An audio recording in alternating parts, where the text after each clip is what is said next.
Hi, this is Stephanie, and I'm doing a voiceover so you can see what I was doing in Procreate.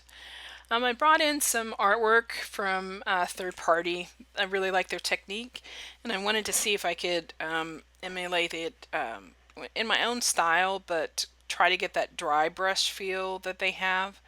I got really close on some of it with my own, kind of technique. So I wanted to experiment with that with a drawing challenge for the color collective this week, which was using pale pink. So I knew I wanted to use a boy or a girl. I settled on a girl, and I wanted to use this kitten pose that I had used in another painting that I didn't go back and finish because I wasn't real pleased with it. So I may rework it at some point. Um, at one point, you know, this is where you see me drawing on a like a park bench and multiple other people there and a dog trying to lick the cone away from the kid, and you can kind of see the cat underneath their armpit. Um, I thought maybe it might take too long, and I had just started this Wednesday night for the Friday morning or midday or whatever. So I decided it might be, I wanted to get it done and I wanted to try this technique. And so I went to a more simpler route with just the child and the cat. So you kind of see me kind of exploring that. Um,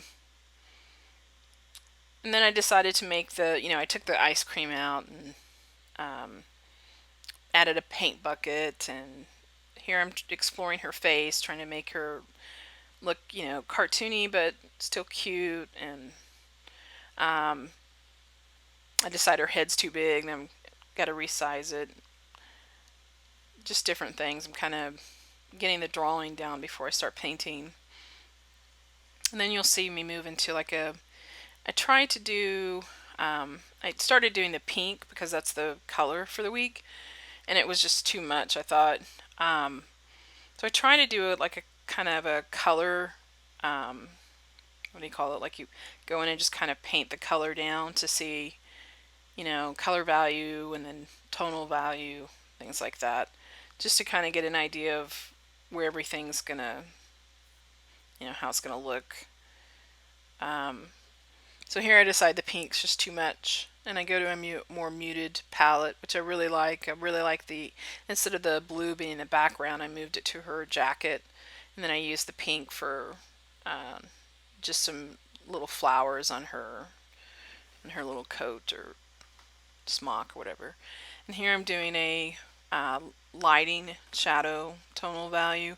I'm trying to work on being more accurate and dramatic with lighting. I'm still a little shy with it, and my style is really cartoony, so I don't want to go too crazy with it either because it's not really photorealistic.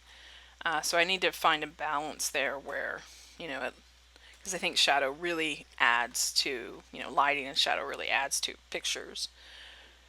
Um, so I'm just painting now, and I start adding I guess I've already drawn it in here, but this concept with the paper turning into a bird, I actually took that concept from someone else. They had done a painting, but the picture or the paper itself actually turned into a real bird, which I didn't take it that far. I just wanted to keep it kind of a imaginative. So the concept I did borrow from someone else, but the actual drawing and everything was mine. But I really liked giving her something to look at and kind of mirror back that imagination thing that she's going through. I posted this on Instagram on, I think, Thursday, the day before, and I saw some things that I wanted to change, that like her eye, one of her eyes looked like it was bigger than the other and things like that. So I came back in and corrected some of that. Um, but I'm pleased with it. I think I need to work on the dry technique better, especially in terms of drawing shapes that I think work better for that technique too.